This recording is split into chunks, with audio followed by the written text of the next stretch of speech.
And Arsenal, I think, as I said, I think Arteta would say our best players are now fit. Now you're seeing the true Arsenal. And I think they're going to have to go on a real run if they're going to get anywhere in the Premier League now. But I wouldn't put it past them. They've shown in the last couple of years they can go on long winning streaks. They have to go on a hell of a run this season to stand any chance of winning the league. But I wouldn't put anything past this team. They've got some great... Saka today played like a seasoned vet, just holding off people, laying the ball off, making decisions, the right decisions all the way through it. Top class performance in a game. As I said, before the result came out, everyone was saying this is a really tough game, and they made it look easy. They did make it look easy, and it puts them straight back into that top 8 as well. So in contention for automatic qualification. But again, it's so tenuous and it's so close between all of the sides, with Arsenal sort of fancying themselves again, because that's really been the problem, isn't it? You've seen sort of signs of little weaknesses, maybe sort of a lack of confidence, but to really can give anyone a go. Without doubt, last season we obviously they got very close to reaching Man City, and Bayern Munich put them out of the Champions League, and it's been coming. You can see the performances are there, but there's been ill discipline, there's been red cards, there's been injuries. It's looked like excuses, but when you see all the best players on the pitch tonight, and without, you're probably maybe Ben White away from that being Arsenal's best team. And if you look at Timber's performance tonight, now he's having something to say about that. This is a very impressive performance, and Arsenal looked like they had far too much for Sporting here. Yeah, they certainly did. Okay, well that's tonight. We're going to do it all again tomorrow, by the way. 9 live. Then really important to put to bed that terrible away form in the Champions League in recent games. Star boy Bukayo Saka look positively average at times tonight. How did you manage to do that? Well, we spoke about it before the game. We know they haven't lost here this season, and they've been a top team, but we believe in ourselves. We just have to be us and go with confidence, and today we did that. Everyone was top. Anyone could have got this, and yeah, I'm really proud of all the boys today. Was that a bit of a pressure penalty just at that moment in the game? How important was it that you buried that? It was important, yeah, but I didn't really feel the pressure. I was confident, so yeah. What's it like for you having Martin Odegaard back? Because that link-up play down the right-hand side, does he enable your game? Yeah, he's an unbelievable player, and the day he returned, there was a big smile on my face, and you can see the chemistry we have, how much I enjoy playing with him. So I'm happy he's back, and I hope he stays fit for the rest of the season.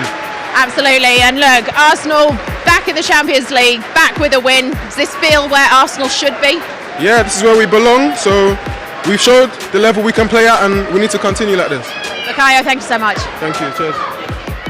Yeah, it's back where they belong, as Bukayo Saka says. And do you know what? On that away record, Arsenal hadn't won away in the Champions League in their last 5 games. They hadn't scored away in the Champions League in their last 4. This was huge. This equalled their biggest ever away win in the Champions League, which was 5-1 against Inter back in 2003. Are we now seeing, as we heard from Bukayo Saka, an Arsenal side that does belong in this competition, that is as good as some of the old Arsenal sides that we've seen previously? Well, they're building, aren't they? And they're certainly building their reputation. I just feel that at the moment, we talked to Saka there, talked about belief, and when you thought, okay, the world was against them a little bit, they kept that belief. And I think Odegaard is a player that's come in and really opened up that creative channel for Saka, and those two in tandem are as good as anything in Europe on that right-hand side of that pitch. They really are that good. So long may that continue. It's one performance, one result, and they've got to take that forward now for the rest of this to try to qualify for the next stages of the Champions League. And as Rio said, it's going to be 7 or 8 games now where they're going to have to win on the bounce to put Liverpool under any kind of pressure in the Premier League. They're the rules. That's what happens. It's a tough league they're in. They have to keep winning, but tonight will be a tremendous boost for their confidence. We've talking about, and rightly so, about how much this team missed Odegaard, but let's not undercut or undervalue the importance of Bukayo Saka, because he had the armband at the end of the game there. He could be Arsenal captain without a shadow of a doubt. He doesn't need the armband. He's a leader in this team already. He leads them with his ability to take the ball all the time, under pressure or no pressure. He wants the ball and wants to make something happen. His goals return, his goals and assists, consistency is through the roof. And he's someone, again, who England are going to really have to rely upon in years to come. But here at Arsenal, he's just like the whole place is built for him. He has carried the club for a number of years, by the way. But he needs help around him, and of course, when you see that in big numbers, of course, I think there's lots of mentions here tonight as well. I think Partey is somebody that the fans weren't sure about. I think he's probably having his best season. Timber was away last year with the injury. He looked really secure on that right-hand side. The two centre-backs. Then might come back in the team if he's fit with the way Timber's playing. Well, it's interesting. He's had surgery on his knee. There's competition for places. I think they're all going to be needed anyway at some point. There's so many games, isn't there, to get through. But it's now shaping up the squad. It's still work to do though, because Liverpool, what are they, 8-9 points ahead of Arsenal?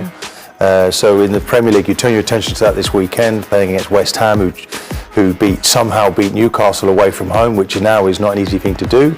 So there's never an easy game for them, but they've got to just keep in that mode. And I think that does a lot for their confidence tonight. There's nothing like a boost of a big midweek win, especially at the highest level in the Champions League against a side like Sporting, who we said pre-match, they were the form team in the competition. And when you see how Arsenal performed in those opening exchanges, in the opening 45 minutes, creating those opening 2 goals down that right-hand side, that was key. And that is Saka, that is Odegaard, and as you mentioned, that's Timber. Yeah, and this is, again, you notice it even more because he's not been there, Odegaard, but he comes out there, and again, one big detail in the game today, crosses create havoc, pandemonium in opposite opponents' boxes. You cross the ball, you create chances, I'm telling you, and here again, that's the first cross. There's 3 crosses in the first half, all result in goals. And it's just fabulous play of overloads in areas, but then anticipating the ball coming into the box. And as I said, Havertz, I thought even say, his movement, running, creating space for other players. Doesn't he? Yeah. His position. Yeah. Very intelligent. He's always available. Everyone's played their part there tonight. So I think that's Martinelli is important as well, because sometimes in front of goal it looks like he's snatching things a little bit. That was a nice little tuck away for him, but again, it's confidence boost for him. Absolutely, everyone played their part, everyone raised their game, they did what they do best, and something that Arsenal do best as well, or do very well, is set pieces and scoring from them, and Gabriel is one of those players who always seems to pop up. We've gone a bit quiet on set pieces in recent weeks, so this will be good for the coach, the set piece coach, and the ball in is absolutely delicious. Declan Rice was asked to do this around about Christmas time last year. He came on to set pieces, and since then, I mean, the amount of times he delivers like that is first class. Gabriel. We're really talking about the goals scored.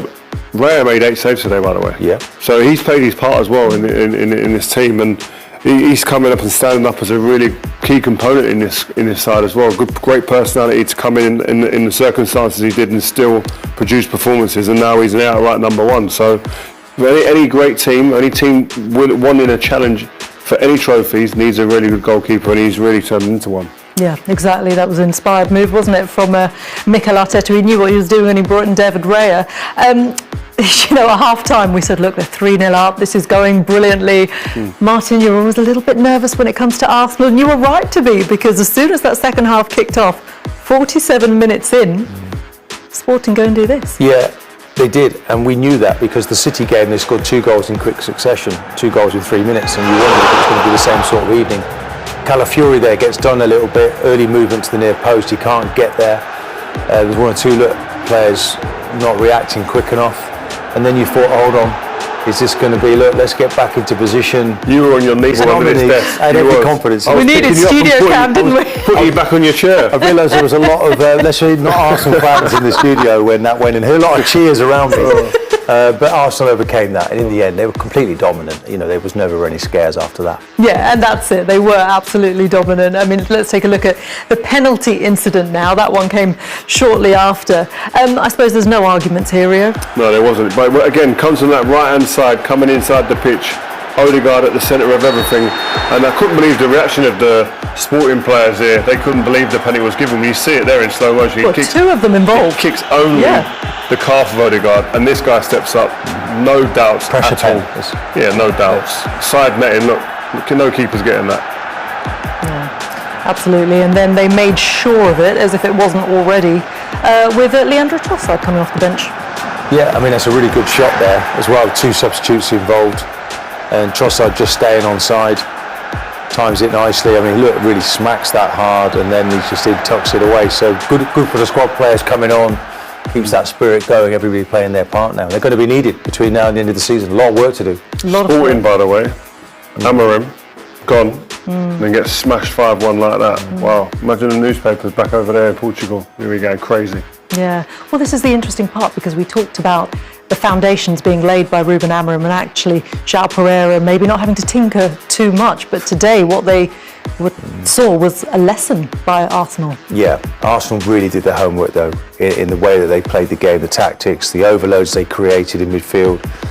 They couldn't really engage, they never really got tight enough to Arsenal, and took every opportunity that came their way. So, no, you'd expect them now to bounce back, but nonetheless, without their manager, there's one or two players in there feeling a bit wounded after that performance tonight. So, you know, it's going to be a tricky evening for them to deal with this. Yeah, do you know